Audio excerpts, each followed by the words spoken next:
facility here, our new meeting place. Dr. Catherine Norgard, who drove up this morning from Tucson, right? Dr. Norgard is a licensed practicing psychologist from Tucson, where she has been in the mental health field for over 20 years, both in practice and teaching graduate level programs. She's the author of several articles related to the impact of a death sentence on the family of the condemned, and is completing a book on the topic. She's a founding member of SoulPay, am I saying that right, SoulPay? Sanctity of Life, People Against Executions, and CAADP, Coalition of Arizonans to Abolish the Death Penalty.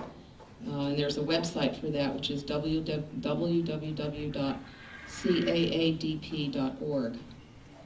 She is also a board member of the National Coalition to Abolish the Death Penalty.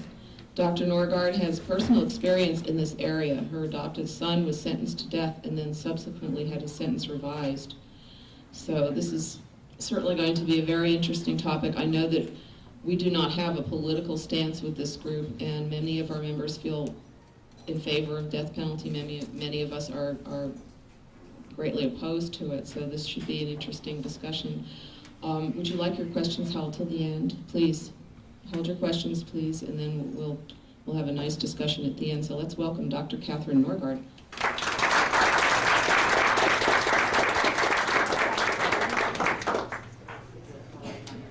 Yeah, if you want to raise that. Yeah, I did get born tall.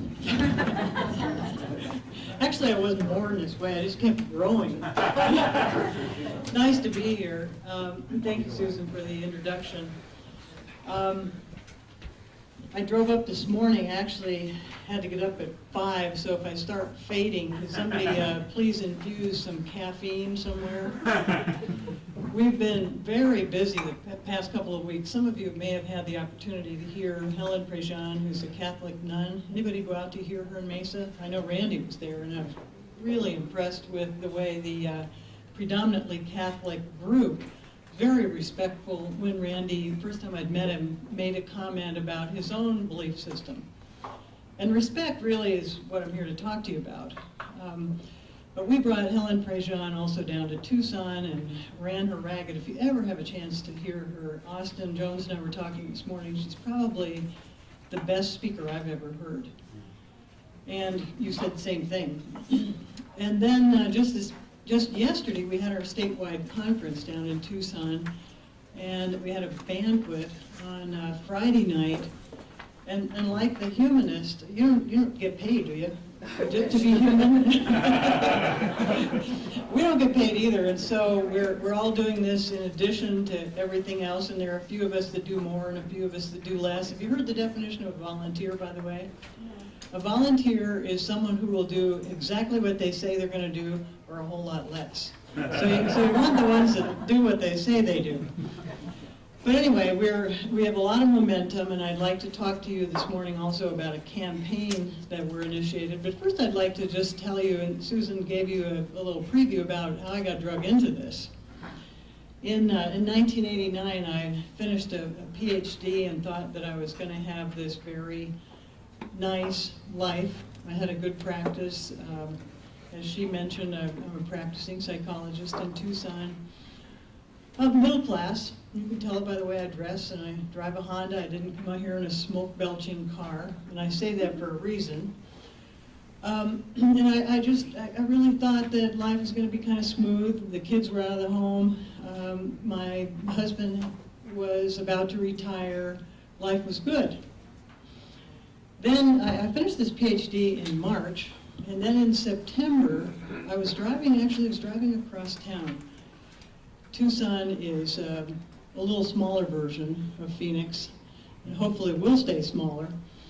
I'd been consulting at a hospital out on the east end of town, was driving across town, heard on the radio, and stopped at Swan Speedway and heard on the radio that my son was being charged with a double homicide. It was a pivotal moment in my life. How many of you are parents? So you can relate. And all of us are children. So we know it from that perspective too. John was a year and a half when we adopted him. I couldn't have a second child. We wanted to have the great American number 2.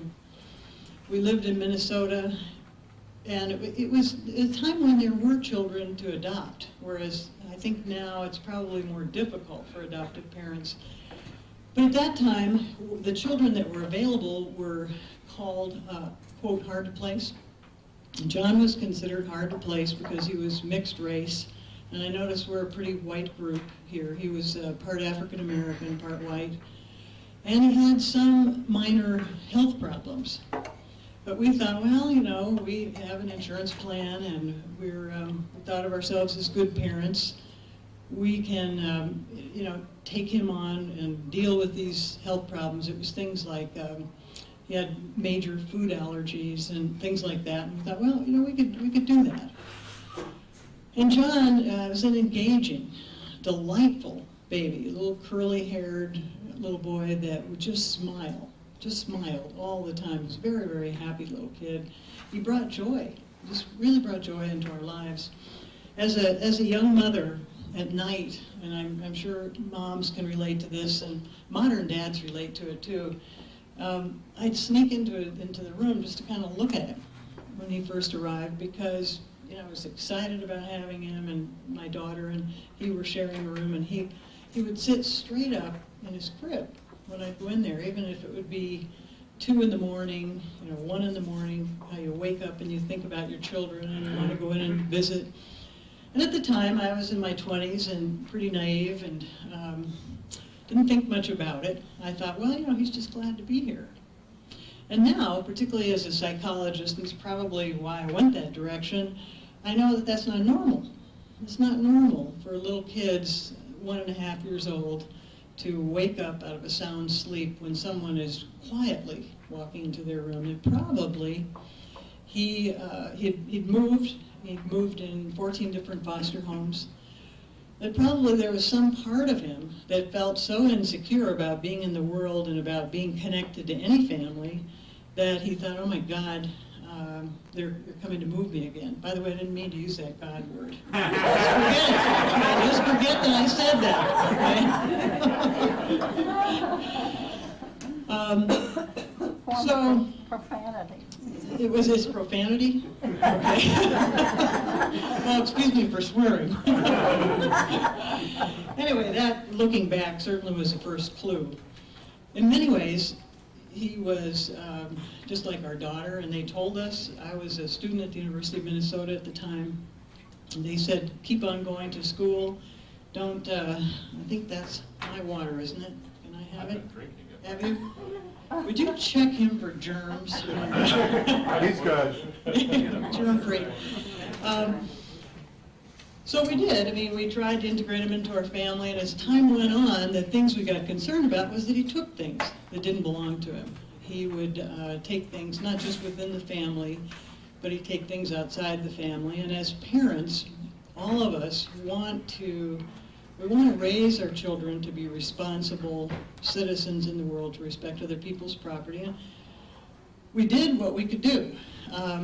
We certainly didn't want to spank him. We didn't know what kind of abuse background he'd had, and it wasn't what we did as parents, but we did other things. You know, we gave him timeouts, we had logical consequences, we talked to him, we did all the things that we could think to do about taking things that didn't belong to him. And it never changed. The other thing that he did that we were concerned about as it continued through time, he would tell tall tales. And so he, you know, not just the kind of thing that all kids do where they've got chocolate on their face and you say, did you eat the M&Ms? No. But bigger tales than that. And there were times that I worried that he sometimes didn't even know what was true and what was fiction. Thank you. Is that germ-free? Okay. You can have yours back.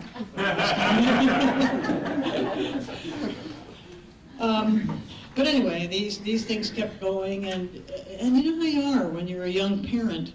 You get caught up in life. You're busy doing the laundry and taking kids to music lessons, and problems are intermittent. I mean, none of us is one thing all the time. And John, my son, is not one thing all the time, nor was he when he was a child. He wasn't always stealing. He wasn't always telling lies. A lot of the times he was a good athlete. He was a talented musician. But these problems prevailed. By the time he was 16, we'd tried every counselor, we'd tried a residential treatment center. I was feeling very defeated, feeling very much like a failure, because if you're a parent, you probably agree with me that the most important thing we ever do in our lives is parent these children. It created conflict in my marriage because we both wanted to be good parents. And somehow we were failing because he kept doing these things that we knew would head him into trouble. I don't know if you've ever been down the Florence Highway. It's where we got all the prisons. You know, we have hundreds and thousands of people boxed in there in concrete. And if you keep going down the Oracle Highway when you're going to Tucson and then you go down Oracle, you pass another place called Catalina Mountain. They call it a school, but it's not a school. It's a prison for children. It's got that flesh-cutting barbed wire, razor wire across the top, double fences, clicks for gates, and you have to. John ended up there. I was devastated. I got myself into therapy. I tried to do everything I could to hold on to my own sanity, but I was really devastated. Can you not hear me? What did he do to gain into the big prison? Kept doing the things he was doing, stealing things. Stealing. Yeah, kept stealing things. He was forging checks. As he got bigger, he did bigger things. Used people's credit cards, and The other side of it was that John was always kind of a small kid, and it really wasn't until he got to be about 18 that he grew to his full height of about 6'2". And here he was, you probably noticed, in this tall family, which was a problem for him. He wanted to be bigger. And we didn't know anything really about his birth family, because when we adopted him, it was a time when closed adoptions were the thing of the day, that the original parents were protected from having any more contact. And I don't know what the thinking was, but that was what was prevalent at that time. So we didn't really know much about him other than what I've told you. Anyway, he went through this Catalina Mountain program twice, went through once, was released, came home, went through another time, came home, and each time, within a few months, he failed. And they said in the program, why is John here? We've got all these kids from the other side of the tracks that are drowning in disadvantages, that don't have families who can afford sometimes to put food on the table. Some of the basic things, and here's a kid who comes from a middle-class family. Why is he here? And he would do very, very well each time he was at Catalina Mountain. It's a very structured program where kids march to meals, they have very few choices, very, very structured. They'd send him home and they'd say, he just makes bad choices. And any place else we'd take him, they'd say, well, he just seems to be irresponsible. Well, now, if you're at all connected with the field of psychology, probably like a lot of other soft sciences, we go through trends. And at that time, the trend was that everything is environmental. And John is today 33 years old, so if you count back to when he was 16, which put a heavy burden on me as a parent, because I was already feeling horrible that I'd failed. But then to have this prevailing notion in the field of psychology, psychiatry, that it was environmental, if we could just do something different, we could turn it around, was even worse. And we just couldn't turn it around. By the time he was 18, he was considered an adult, because that's when we declare people adults in our society. He was out doing bigger things. Like I said, he'd use people's credit cards. If you left your purse down, he'd take your driver's license, use your ID, and all these kinds of things. And he was never violent. He had never done anything. He'd never even had a fight when he was in school. He was the kind of kid, because he was small, he'd run away from any kind of conflict.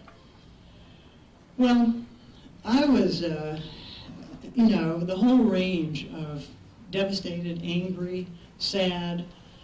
His sister had gone off to college, John went to prison. He went to prison, was sent for something they call fraudulent schemes and artifice. I don't really know what that means, except I knew that he was using credit cards, writing checks that didn't belong to him. Got sent down to Douglas. How many of you have been in a prison? Good. You know, it's an important place to go as citizens of a state. It's a really important place to go. Not just drive by, but to go and to go inside, because we're putting so many of us there. We're putting so many of us there. Something like 26,000 of us in Arizona. And we're putting people that we can't deal with otherwise. I've never been to a prison, and I'd been to this Catalina school. I went down to Douglas, and it was a scary experience. They not only put me through metal detectors, but waved this thing over my body and said that at any time I was subject to a strip search at their discretion. I, for the first time in my life, felt like I was a criminal, like I had done something just by going to that prison and going through the degrading experience of going there to visit.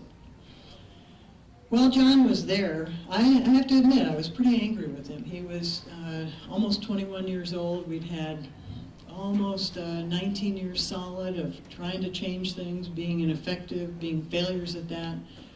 I was working. I kind of buried myself in work at that time, working in Tucson.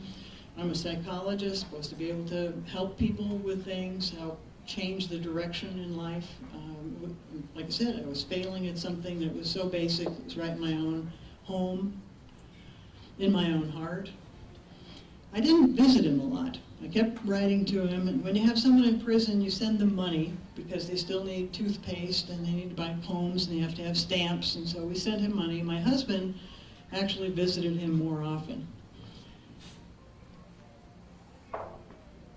Then I got a telephone call, and when people are in prison, they call you collect. They don't have phones in their cement boxes, and said, "Mom, I'm up in Florence.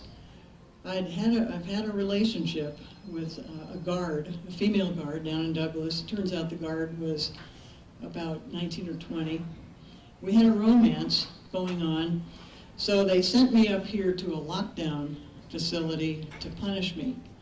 And I don't know where I'll go next, but I'm going to be here for about a month." And then we didn't hear from him again. And I never did know for a long time whether or not that was true, because remember that John tells tall tales and steals things. I didn't know if, in fact, he'd had a relationship with a female guard. But then we got another telephone call about a month later, and he's been sent to the prison in Tucson, which is the town where we live, where he'd grown up. My husband and I went to visit him. He said, "Can you come and visit this weekend?" And the fence was this high, and there was none of that razor wire around the top. We said to each other, "This is really strange. He'd been in that prison down in Douglas that had so much more security, and now he's here." It just seemed very odd. We went in, and John, something had broken, something had snapped for him. I don't know what happened while he was in the, quote, lockdown, the hole, sensory deprivation. He told us that he sometimes couldn't tell night from day, had no contact with other people. It was a punishment for having this relationship with this female guard, which it turns out later was true. It came out in the newspapers that she'd been fired and he'd been sent to lockdown. And he said to us, he said, "You know, I don't really have to stay here. I'm a drug informant. In fact, my car is right out there in the parking lot. I can leave at any time. I'm not really a prisoner." We kept trying to talk to him and help him kind of get a grip on what was real and what wasn't real. We tried calling the prison authorities to get some help for him. 2 days later, in the middle of the night, 2 a.m., we're woken from a sound sleep. There's a call on the other end of the phone saying, "This is the Department of Corrections. There are 2 officers at your front door. Go to the front door." They were there to tell us that John had escaped. He had escaped from the prison. He had left. Now, this fence was this high. John is 21 years old, strong, He'd hopped over the fence in the middle of the night with another young guy, ran through the desert, didn't have a plan, didn't have money. At that time, they put people in blue denim jeans and these chambray colored shirts. So, I mean, you know, prisoners look different, but they also kind of fit in. A lot of us dress like that. They ran through the desert. It was September, not quite as hot as Phoenix, but hot. He went he found an abandoned house, broke in. The other guy turned himself in. They started putting out these all-point bulletins that was flashing on the television. John Eastlack, escaped convict. If you see him, he's dangerous. Turn him in. Call 911. I didn't know what to think. I mean, I was embarrassed because I have a different last name, but I'm connected to him. I've lived in Tucson at that time, you know, almost 20 years. I was concerned, but bottom line, I thought that they would catch him and take him back because he'd never been very successful at doing these criminal things. And I just thought the police catch people and they'd put them back and he would finish his time. And there was some place, I guess as a mom, that I had always hoped that something would help him turn his life around. They didn't catch him. And as I said, I'm driving across town a few days later, and I hear that John's charged in this double murder. And I don't know whether I believed it or not. I was certainly in shock, but I couldn't believe that he could do something like this, that he had the capacity. He had been running around through the desert, going from house to house. They had helicopters overhead. They had, as I said, these television announcements. He was feeling pressured. He'd gone swimming in a townhouse complex. I mean, this is how smart he was with this escape. He was in full view. He had, broken into several houses, tried to set fire to one to eradicate his fingerprints. Not really, again, thinking ahead that if you set a fire, the fire department's going to come and it's drawing attention to yourself. Never planning. I mean, not a very smart escape. So he was feeling the pressure with these helicopters overhead, had been running through a wash, went into a gated community through the wash. We think we're safe in gated communities. I've thought about this so many times. Saw 2 cars in the driveway with the door open. The people had been shopping, went to the front door. John is a very personable, well-spoken, nice guy. Mr. and Mrs. Sherrill were in their 80s. Mr. Sherrill opened the door. John said, my Jeep broke down in the wash. I need to use the telephone to get some help. They let him in. Continued unpacking their groceries. John's on the telephone calling a cab and realized he didn't know where he was. Looked around to find Mr. and Mrs. Sherrill. They were in the other room. They'd turned on the news. They were sitting down having a glass of tea. John went through the house to look for them, saying hello, hello. And as he walked into the room, according to John, his picture flashed on the TV. And there's different stories at this point. I mean, one story he tells me, as he talks about this all the time, Mr. Sherrill saw his picture, grabbed a fireplace poker, threatened him. Now, Mr. Sherrill was 80, in his early 80s, small, frail. John is 6'2", strong. Another story he tells me is that I just panicked, Mom. I was afraid to go back to prison. The thing that is true, because I've read the pathology report, there was a part of me that had to do that because, this was all so foreign and it was such a shocking experience, is that they were beaten to death. The other thing that's true is that, and he tells me this, that he tried to render aid at one point. He gave Mrs. Sherrill her asthma breathing apparatus and a towel to wipe blood. Gave Mr. Sherrill a towel. And, you know, I can't stand here and tell you that I know what happened, but I can stand here and tell you that this isn't a case of innocence. This isn't a case where he didn't do it. And I can't stand here and tell you that I've stopped loving him because I'm his mother. And I've been his mother for 31 and a half years. And no matter how you get a child, no matter how they come into your life, they get into your heart. And as parents, you know, we love our children through all kinds of horrible things and all kinds of good things. John says that Mr. Sherrill said, "Here, take my keys, leave us." He took the keys to their car, drove to El Paso, where he was subsequently picked up as a result of a program I've never been able to look at. It's called America's Most Wanted. It's this thing that I guess advertises crimes and tries to catch people. And again, John was living a high life. He stole some money in El Paso. He was dating some girl. He was there a couple of days. He was going to nightclubs. He wasn't hiding. And I asked him, I said, "John, you know, you were driving to El Paso with blood on your hands. You just killed 2 people." He said, "Mom, I kept thinking they'd be all right. And I convinced myself that they'd be all right."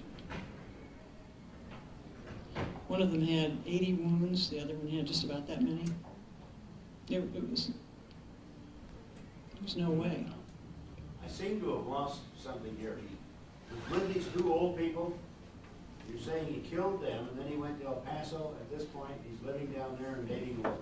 Is that correct? Yeah, he was down there for a couple of days, and then the police picked him up. When I got home from driving across town, and I'd heard on the radio that John had been charged. My husband was in Colorado, my daughter was in Colorado. I was in my house, and it became like a surreal experience. The police came to the door, the reporters came to the door. I tried to help the police in terms of thinking, you know, where John could be, what could be going on. He had called us after he left the prison. We'd told him to go back. The reporters were unrelenting. They kept coming to the door, they kept calling. Finally, I decided to go up to Colorado to be with my family until they picked John up. They got John. He was incarcerated. He admitted the whole thing. He said, you know, "I did the whole thing." Came back from Colorado. And the county attorney, you may or may not know this, the county attorney decides whether or not to ask for the death penalty or to just prosecute a crime with the option of life in prison. I didn't know then, and I've always been against the death penalty because I had a 4th grade teacher who had us debate it, and I suppose, you know, like many of you, it was a moral issue. I mean, it wasn't okay, in my mind, for people to take it in their own hands to decide to kill other people, particularly not when we have ways of making ourselves safe. And if you go to one of these prisons, you'll know that when people are locked in those cement boxes, there's no way they're going to get out. And we are safe, and the people within the prison are safe. And I'd never thought much about the death penalty, other than that I had a position about it, because in Arizona we hadn't killed anybody for a long time. We hadn't executed anybody. We had people on death row, I don't know how many, but there'd been a Supreme Court decision in 1972 that declared that the death penalty was capriciously given, therefore there was a ban on the death penalty around the United States. Then one by one, states, I think, were annoyed that the federal government was deciding what we could do, began reinstituting the death penalty, so that in, I think it was 76, a lot of states had it again. John knew there was a death penalty in Arizona. It didn't deter that crime. And there's no evidence to show that it ever deters, because mostly I think people who are committing crimes aren't in a rational mind, or they're not rational people, and they're not thinking ahead, and they're certainly not thinking, well, I could get the death penalty for this. We came back to Tucson. My life was just on the ground. I mean, there's no other way to put it. I was teaching at the university. I had to stand in front of classes this size. And I knew that there was only a matter of time before my name got linked with John's name, and it was going to be smeared across the newspaper, which is exactly what happened. I had to tell university students what had happened because I felt it was an ethical responsibility to do that. I had to tell each one of my clients, thinking that they needed to make a decision about whether or not I could still be a good psychotherapist, given this major thing that was going to hit the newspaper at any time connecting me with John. I can't tell you how difficult that is to do. But the most difficult thing was that our county attorney decided to ask for the death penalty. This was, in her mind, one of those most heinous crimes that had ever happened. You know, I've thought about the death penalty from all sides, and I cannot imagine anyone I know or care about being murdered and it not being a heinous crime, no matter how the murder happens. Every time there's a murder, it's heinous. It's not just that some are heinous and others aren't.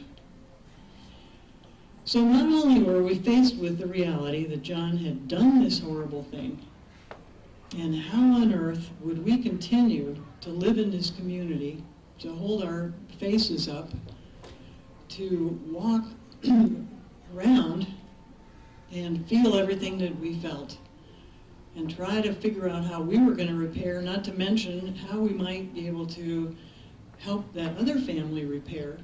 And Mr. and Mrs. Sherrill have children, they have 2 sons, they have grandchildren, they have great-grandchildren, who all happened to live in the East Coast, but this was all on our lap. That's what we were faced with. And now we were faced with the fact that there was a grave likelihood that John would get the death penalty. What the death penalty means, as I began to think it through, is the death penalty means that you're dispensable, that there's nothing redeeming about you as a human being, that you're not connected anywhere in the world, that there's nothing that you have to offer, that we can intentionally, with premeditation, kill you, render you helpless and kill you. So life just took on a whole different place, and you know, I thought I had this axis, I was heading in one direction, and suddenly my life was over here. John did get the death penalty. We went through a trial. He had a court-appointed lawyer. I thought if you got a lawyer, you got a lawyer, and you get justice. Well, you know, we've all learned recently about the price of justice. That big trial over in California, the O.J. Simpson trial. And I'm not saying that O.J. Simpson was guilty, but it was a trial like none we've ever seen in terms of the price of justice. John had this lawyer who didn't do any kind of evaluation, didn't do any mental health evaluation, no matter how much we begged and so on and so forth. John got the death penalty, was sent off to Florence to death row. And I'm a standing bit of evidence to tell you that we were sentenced to death too, our whole family. My daughter is a year and a half older than John. She had just graduated from college, was trying to get her life going, just couldn't begin to even move forward in her life. My husband began having more and more health problems. You know what happened to me is that joy and hope got sucked out of me. And I actually felt, it was a visceral thing, that I kind of felt like I'd caved in. And I felt if I'd look in the mirror that my face had caved in, that I was different. I mean, it wasn't just how I felt, but it was, I imagined that I looked that way. All I could talk about was the death penalty. I became obsessed. I got on the national board. We formed these organizations in Arizona because a year after John was sentenced to death, we in Arizona killed the first person. We killed a guy named Don Harding. Art, you were probably there. This was a guy whose mother had flushed his head down the toilet a number of times. He probably was schizophrenic, I don't know what all. He was certainly a person that we have failed at as a society. We failed him as a child, and then we executed him after he did these horrible things as a result of all the failures as a child. So I'm standing out there, at that time we executed people at midnight, holding a candle and realizing that's about as much as we can do against this machinery of the state. Is you hold a candle that represents life, that represents whatever that is within each one of us, that dignity, that humanity, knowing, even though I'd never met Don Harding, that there was more to him than that crime, that probably at some level his mother, his father, his sister, his brother, someone cared about him, and he had something to offer. So my life just became focused like a funnel in saving John's life. Went back to the adoption agency, stood as if I were 6 feet tall. I am. And I said, look, we need to know everything we can know about John's background because it was closed to us. Turns out that John's mother, his birth mother, who also is named Kathy, had a very serious drinking problem. She was 17 when she got pregnant. She drank through her pregnancy, and the genetic problems on John's dad's side, we were actually able to trace his family almost back to the time of slavery. People had been drug addicts, people had been manic depressive, bipolar, they had had schizophrenia, they had been in prison. I mean, just this long line of stuff that we were able to pull together enough things and pull enough strings in the justice system that John was able to get a second sentencing trial at the cost of over $500,000. We had a legal defense fund. At that time, I was mobilized, and I realized that justice isn't justice. John was diagnosed at 30 years old with having fetal alcohol syndrome, which basically means that one side of your brain isn't connected to the other, the wiring just isn't there. That when his mother drank when she was pregnant with him, it caused that brain damage so that he was born. And had he been mentally retarded, maybe we would have known this. But he wasn't mentally retarded. He could learn things, although he didn't always retain things, and he certainly didn't learn from his experience, and he didn't plan ahead. So we were able to get him resentenced. And as you look at me today, I have some hope. I have joy. And I spend a great deal of time talking about the death penalty because not only do I know it's wrong morally, which I've always known since 4th grade, but I can tell you it's wrong from a consumer's point of view.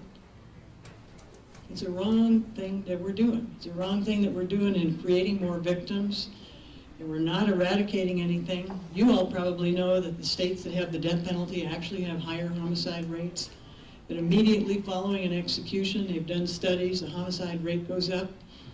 Who knows why? Maybe it's because we're teaching violence as a solution. You all know, probably, that the death penalty is a carbon copy of the racism that exists in our society. If you kill a white person, your chances of getting the death penalty is far more accelerated than if you kill a person of color. You all know, if you know much about prisons, that it's a warehouse. It's a real warehouse for people that we failed at every other place along the way. We failed them in preschool, we failed them here, we failed them all along. And then we put them in prison, and sometimes we execute them. It's a preponderance of people of color. There are no rich people on death row. And I can tell you that if I had not been hell-bent, cussing again, huh? Okay to say hell here? No, we believe in hell. You believe in hell, okay? I don't. You don't, okay. Heaven bent, how's that? Can I say that? Possible. If I hadn't been hell-bent to save his life, I am sure that John would be heading to the execution chamber. And I can't tell you, because I can't predict where I'd be. I mean, I was on the verge of suicide at one point. I was so devastated, so despondent. And the only thing that saved me was some flash of sanity that I realized that I have a daughter, and I can't do that to her. Because, I mean, she's going through all this too. I could rationalize about my husband. He's old, you know, he could get another wife. There's a lot of possible wives out there. But I couldn't rationalize about her. And a lot of times you know that sometimes it's our children that save us from the worst parts of ourselves. So, you know, I drive up to Phoenix and meet folks like you and try to encourage you to get behind us to change the death penalty. We had a success last year, this year. You may have heard about it.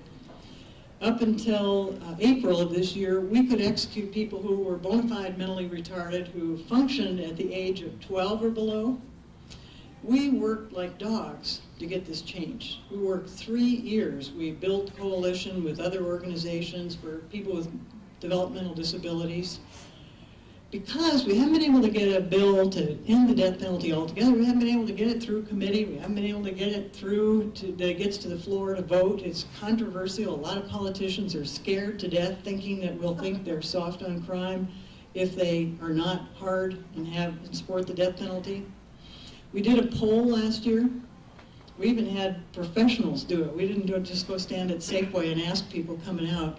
We found out that 20% of Arizonans, which is the same as across the United States, oppose the death penalty unequivocally. They just oppose it.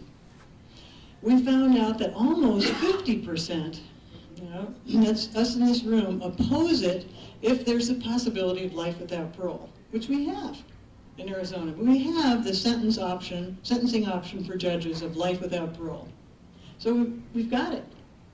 All we have to do, and remember, we're a handful of volunteers like you all, just ordinary people eating bacon and eggs on Sunday morning and going back for ice cream here at this restaurant, out there trying to educate people, reaching that 20% that are right there, but getting the other 50% on board, and hopefully that's all of you, that Randy passed out one of these, passed out, is that another? distributed these forms, and I really hope, and it's my reason for coming up here, that you will consider doing a couple of things. Bottom line, that you'll sign your name, your address, your email, and if you know your voting district, that would help.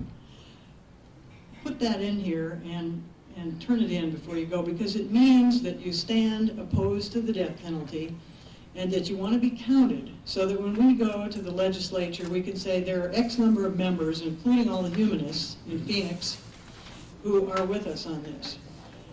If you have an extra $5, that would help. Or if you have more than that, that helps more. But minimally, if you'll do this. Also to tell you that we're instituting a campaign. We haven't been able to just end the death penalty. So we're instituting a campaign to end the death penalty for children. Did you know that we execute children? If somebody is 16 or older, and actually our state doesn't even have the 16 as a bottom line, it's just that it's a Supreme Court decision, so we can't execute anybody. Like that kid in Florida that was 13, they killed somebody and they tried him as an adult, and I think he got life in prison for the rest of his life. Well, we have 5 people on death row right now, 5 people who were boys. A couple of them I found out as much as I could about, who were 16 when they committed horrific crimes, and they've been sentenced to death. They're waiting to be killed by you and me. We're the ones that do it. This is our government. So we're saying, and we've got this campaign, and the kids, interestingly, a lot of kids, Sister Helen, you know, is a Catholic, and she wears a cross, and she really relates to Catholics, and a lot of Catholics have this concept called seamless garment, which means respect all life, and we're hoping to, you know, really plug in at the end of, you know, respect all life in terms of when people are alive, and when they're sent to prison, and when they're sentenced to death. But the kids are getting behind this, so we're hoping to get a kids campaign really going. But we need adults. We need adults who don't want to kill children. So I think I've, wow, it's almost not much time for questions. I didn't know I could talk this long. I think I've just about covered it in terms of the facts. But I just want to appeal to you that we really need your help. Minimally, we need your membership. We need your money. We need your time. Phoenix, for some reason, maybe you know the answer, but it seems like a lot of activists are down there in Tucson, except for people, that I've met, like Austin. And I don't know if it's because it's so big here or what's different, but it's been harder to get people to go out and do the volunteer work that's necessary. Get places to speak, distribute brochures, bring speakers in. It's all those kind of things that we need to do. So if some of you feel inspired, we really need you. And questions? This isn't a question, but are you aware that the American Humanist Association, in conjunction with the American Ethical Union, You know what, I'm 60 and some of my hair follicles are going. Could you speak a little louder? The American Ethical Union plus the American Humanist Association last year sent a joint resolution to Congress to abolish the death penalty. So it is a policy of the American Humanist I Association. am aware of that, and I, applaud you all for that. And I know, just as Susan was talking about, that there are some people in the ranks who haven't thought about it and who don't realize they're in that 50% when it comes down to it, just like all the other national organizations. So that's why we need you as individuals here. And it's great that the Humanists as an organization have that position. A lot of national organizations do, and it's still a matter of reaching people in the chairs at the breakfast clubs. Yeah.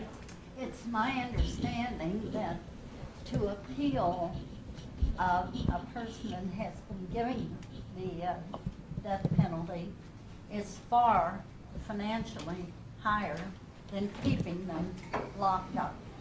Thank you. She's a plant. As in flower, right? She was talking about the cost of the death penalty, and actually, the cost is at the trial level. There's more cost when we get into the appeal, but in Arizona, there have been some studies done. By the time we executed Don Harding, we'd probably spent $3.5 million to do that. Had we kept him in prison for life, people live less amounts in prison. It's a very hard life. It's about $20,000 a year. So you compute out, somebody goes in at 25, maybe they live to 65. You add that up and it's far less. Most of the cost is at the trial level. John's case of this $500,000, that was just for defense, was at the trial level, even though his case had gone to the Arizona Supreme Court and had been remanded, sent back to the trial court. So it was all considered, costs at that level. Bringing in experts, doing all this stuff, because, we want to be sure that we're executing the right person.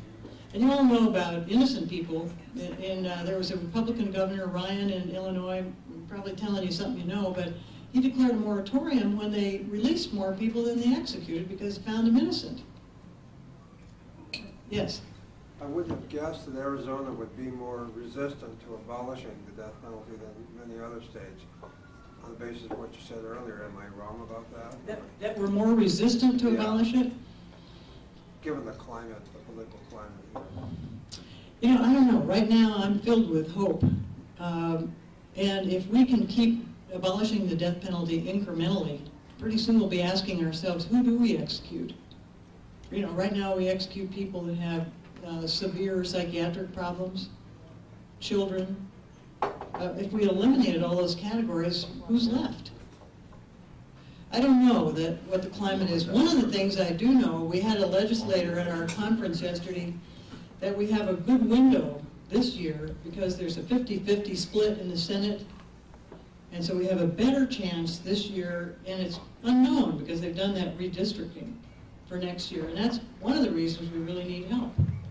We need to get this thing moving while we have that window. Yes? There's another study too on this, what costs more people in now that the prisoners are living much longer, this old age is becoming a really big problem for all of the United States. Yeah, she was talking about the geriatric population in prisons, and one of the things that happens for people who are incarcerated, I just heard about someone the other day, got a 60-year sentence for some kind of drug case, will get out at 75, and then guess who's going to be taking care of that person? At 75, who will have no skills, and yeah. The whole prison issue, invite me back, I'll talk about the prison issue, I know about that one too. Would it be your contention, Doctor, that there's no crime so vile, no crime so heinous, no perpetrator so evil that deserves to be eliminated? The question is, Hitler, right? Take Hitler, for example. Yeah. Bin Laden. Yeah. And as far as I know, bin Laden hasn't had a trial. In theory, you're saying Yeah. there's absolutely no one who deserves to be eliminated by society, that society does not have the right to protect itself from people who go around killing 80-year-old couples. Is that your contention?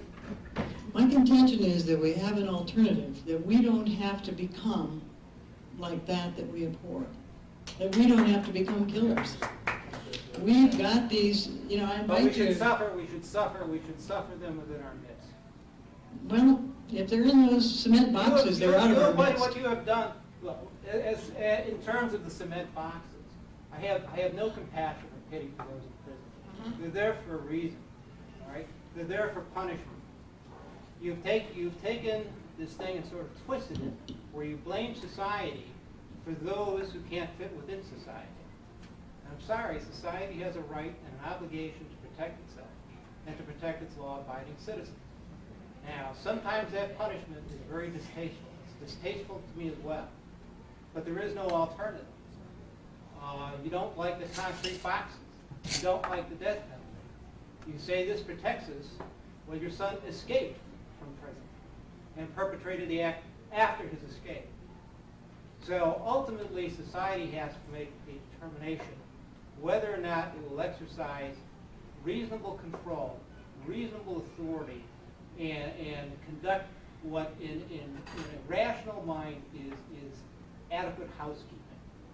And that's what prison is, and that's what execution is. Yeah, and the question, the statement really is that there are people who we deserve to execute, and from my position, which is different than yours, and I can respect that that's different, is that we don't have to stoop to that we do have an alternative. I don't consider that stooping, and I don't like you're constantly. Greg, why don't you let her finish her own It's statement? It's not a debate, it's a question and answer period.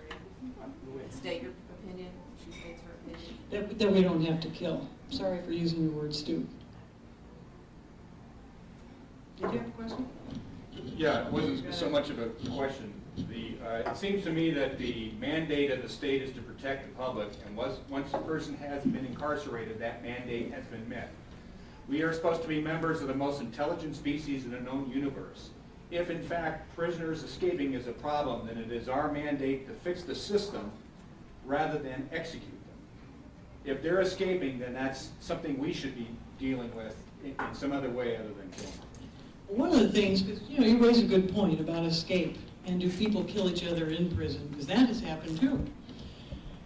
One of the things that happened when John was misplaced, he'd been sent to this place where he was disciplined. They should have placed him in a more secure facility. People in the Department of Corrections were fired or fined and all that kind of stuff, and human error can and does happen. And I think, my position, we have to ask ourselves who we are and how do we handle these things, because, we've had murder and we've had killing since the beginning of time. And I don't know that, we can rid ourselves. Yeah, Art? Yeah, I was wondering if you'd tell us, I forget all the countries, but the countries we stand with in the quote civilized world that have the death penalty. Yeah, I'm not totally up to date on it, but Russia is about to abolish the death penalty.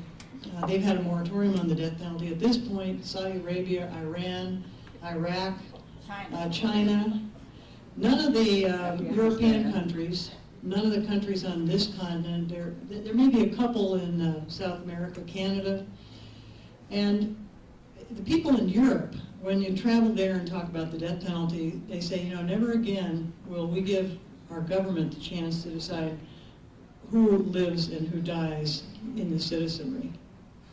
So they're pretty firm on it. They've, you know, lived through that. Yes. Yeah, each day I guess there's 4,000 or 5,000 children worldwide die of starvation. Rwanda, there's 800,000 people butchered. Every time you turn around, it's another 500,000. So if society has a certain amount of effort to correct things, I can't develop a lot of sympathy for somebody who's been sentenced to be executed when these other things that could be addressed first. Secondly, in prison, there are hundreds of thousands of people there, I think unjustly, for nonviolent drug offenses that should be out. I would rather put my efforts there, and I really don't have much sympathies for these murderers. Right. And we have to ask ourselves, what do we want to do with our money? We've got a certain amount of money, a certain amount of resources. Do we want to spend them on executions that are not going to deter future crimes, at least if all the statistics that we have are correct? Or do we want to securely place these people so they won't hurt others, so they won't get out of prison, so they won't be among us, and use that money, like you say, to deal with these social problems? In the back. Yes, I feel very sympathetic to you as a mother. I'm a mother too, and I wish never to be in your situation. However, for me to be here alive, my end for being here alive is to be happy. To every once in a while be happy. And I think that's the bottom line for a lot of us, maybe not for all of us. But do you think that persons that commit murder for whatever reasons, because they're not well in their head or for whatever reasons, do you think they have a chance to be happy ever again if they were ever happy? And you don't need to answer me really, is... Well, one of the things that, like I said, my life changed and I've read more about this stuff than I ever want to, but there was a book written by a colonel who had served in Vietnam. The book is called On Killing. It's the name of the book.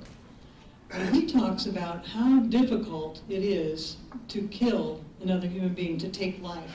He talks about it from a military perspective. He's not talking about the death penalty or anything else, but he did a lot of research. I don't know how he did this exactly, but he found that in wars, a lot of guns were not fired when it was as close as you and me, because, you know, I can look into your eyes, I can see that humanity, you can look into my eyes, and somehow it is very difficult to kill someone. So that when we kill, there's something radically wrong, you know, no matter how we do it. Whether we do it in the heat of passion, whether we do it from my perspective in the execution chamber. And I think, you know, I'll tell you about John, and I'm talking to you about raising your sympathy. Of course that's one of my things, but I'm also talking to you about the death penalty in general. How many other people have you met that's got a relative on death row? I would guess this many, right? Yeah, so I'm the first. But whether John is happy, you know, I question whether he has the ability to process what he did, to really take responsibility. If I had done that, I don't think I could live with it. He's got some wires missing that were missing because of a mother who didn't realize probably when she drank what was going to happen. He doesn't have a switch that goes on and off. I mean, you and I can get angry, and we might say things that we regret. We might even get to the point of hitting someone. I suppose in a real rash moment we could get, if we had a gun or a weapon, that we might use that, but we wouldn't repeatedly do that. Some switch would come on. So to answer your question about happiness, I don't know. I mean, he has some levels of happiness. I don't understand how he or others, you know, can live with any kind of joy. I mean, I visit him. I continue to have a relationship with him. He has that moment of happiness. And I don't know the answer to that. I know for me, if I had been in his position and I had killed two 80-year-old helpless people, I'm not sure that I could live. I'm not sure that I could be happy. So then, I'm sorry, then is there a point to keep on living if you cannot obtain happiness because you're not, whether because you're not able, or you not even know what happiness is, or because you just won't find it in jail? I'm sure nobody. Yeah, that's a good question. Next time I visit him, I'll ask him about that happiness. I've not thought about it relative to him. And because of that, I think, and like you say, if that was me, I would rather be dead ipso facto than live a life and to carry something in my conscience of that magnitude. One of the things that I learned working this death penalty soapbox is that when we execute somebody, do you know the cause of death? Cause of death, written on the death certificate, is homicide. Sorry?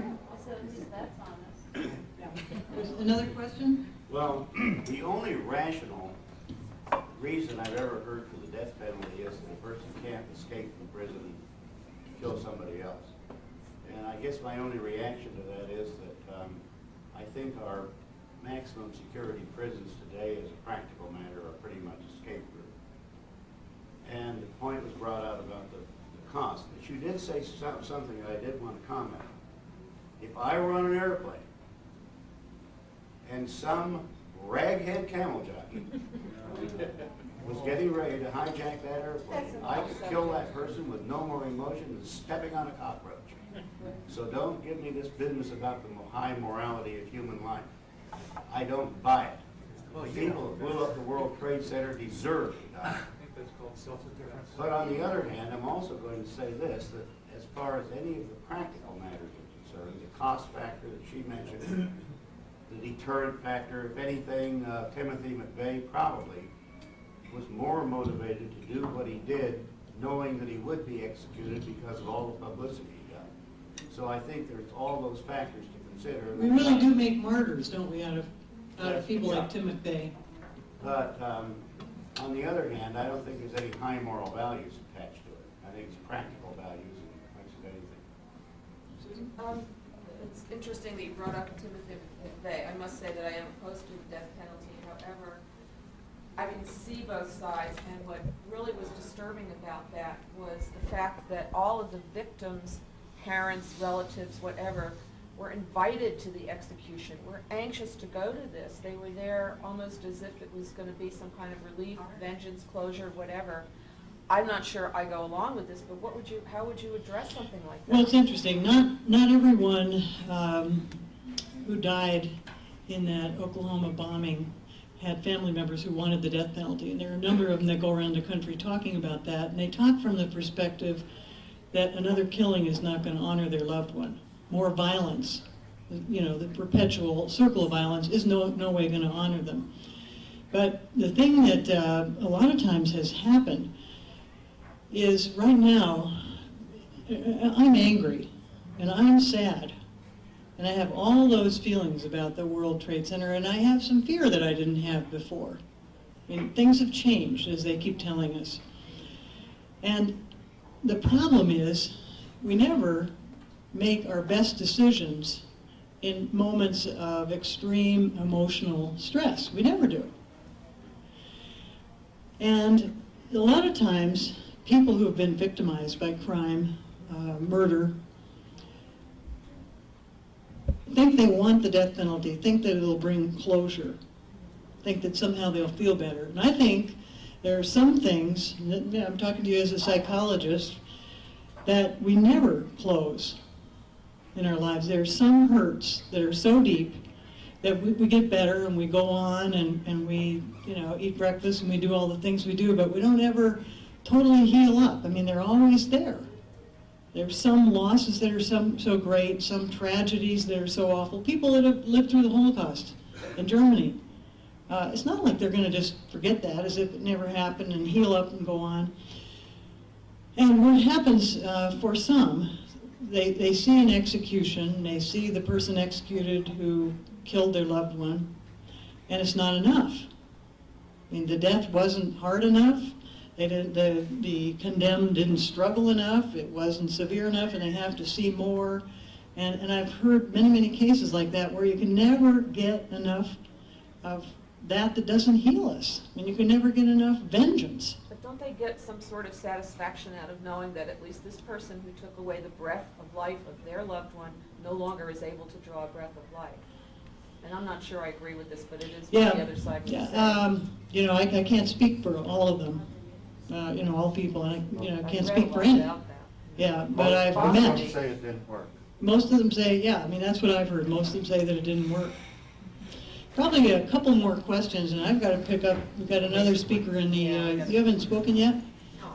Do we have any guarantee that John will do this again?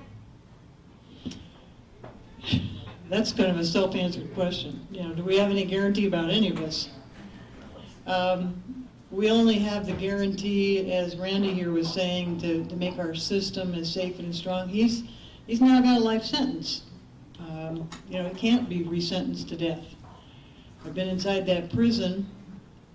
Mice can't get in there.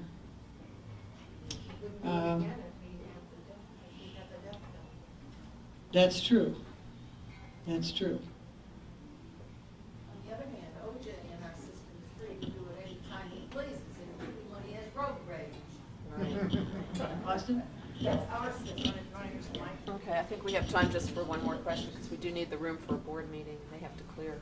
So I take very seriously the argument that killing a person who has killed or believed to have killed does protect society from that person making that crime again. And offsetting that, however, is what seems to me a terrible ethical price to pay. We know absolutely that if we continue the death penalty, however delimited, there will be errors in it. And so those of us who subscribe to killing a killer have to understand that we are endorsing also some small proportion of the killing of innocent people who are convicted unjustly.